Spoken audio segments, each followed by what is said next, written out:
I want to start with something that might take the weight off your shoulders.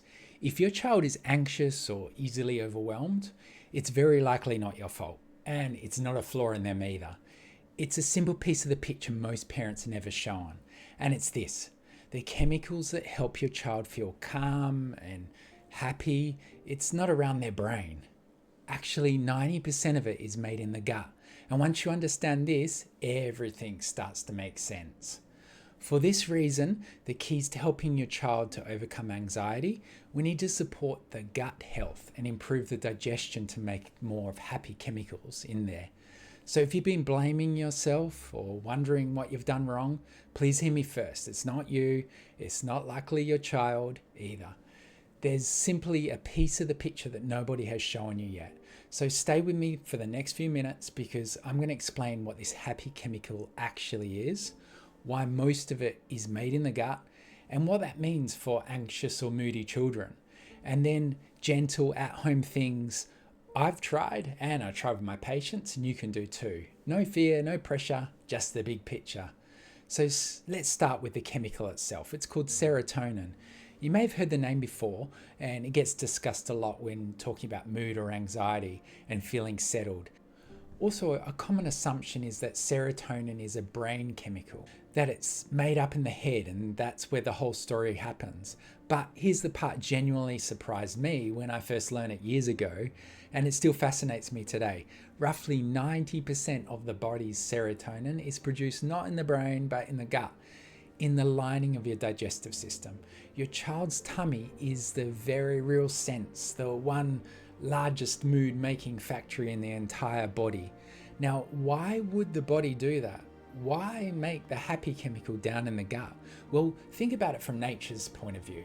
The gut is where we meet the outside world, and it's where the food comes in and where the bacteria live, and where the body decides what's safe and what isn't. It makes sense that an organ doing all of that sensing would also be deeply tied to how we feel. And here's the beautiful part. The gut and the brain are in constant conversation. And there's a direct line between them, a kind of two-way highway, and messages travel along that all day.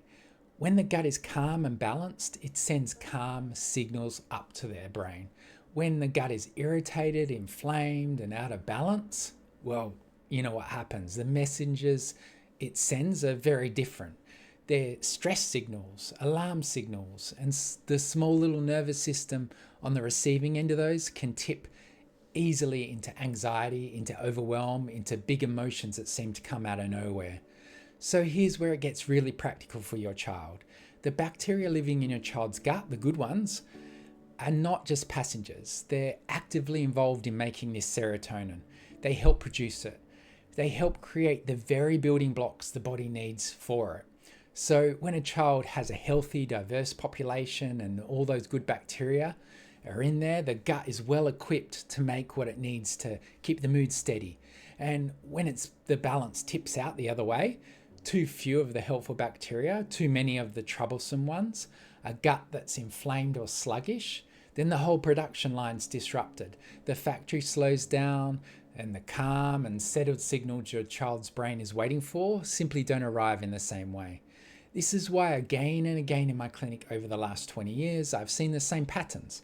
A child who's anxious or moody, quickly to melt down, and when you look at their gut, maybe something's off. Maybe they're constipated or smelly gas, or they get tummy aches.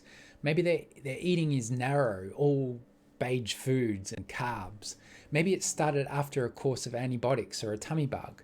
The mood and the gut are not two separate problems. So often they're the same story. And I want to be really clear here, really gentle here, because it's your child's health and it matters. I'm not saying the gut is the only thing that affects a child's mood. Of course not. Their world, their sleep, their experiences, their nutrition, there's a lot of it. It all matters. And if your child truly is struggling, please always seek the suitable help from a practitioner. But I'm saying that the gut is one of the most overlooked pieces, and it's also one of the most fixable as well. It's a place where you, at home, with food and other things and patience, can actually make a real difference. And that should really feel like hope, not pressure. And your child can overcome this. So let me show you what it looks like in my practice. The whole idea here is simple. It's the most happy chemical, and it's made in the gut, and it supports your child's mood, and we support that place where it's being made. We don't force calm with pharmaceuticals. We build conditions for it. The nutrition plus the gut absorption and the function of the gut. The first thing I focus on is the feeding the good bacteria. They're very ones that help make serotonin. These bacteria love fiber, real simple fiber from whole foods. Think of colourful fruits and veg and whole foods, berries, capsicum, carrots, some oats in the morning, maybe some ground up pumpkin seeds or chia seeds stirred into something.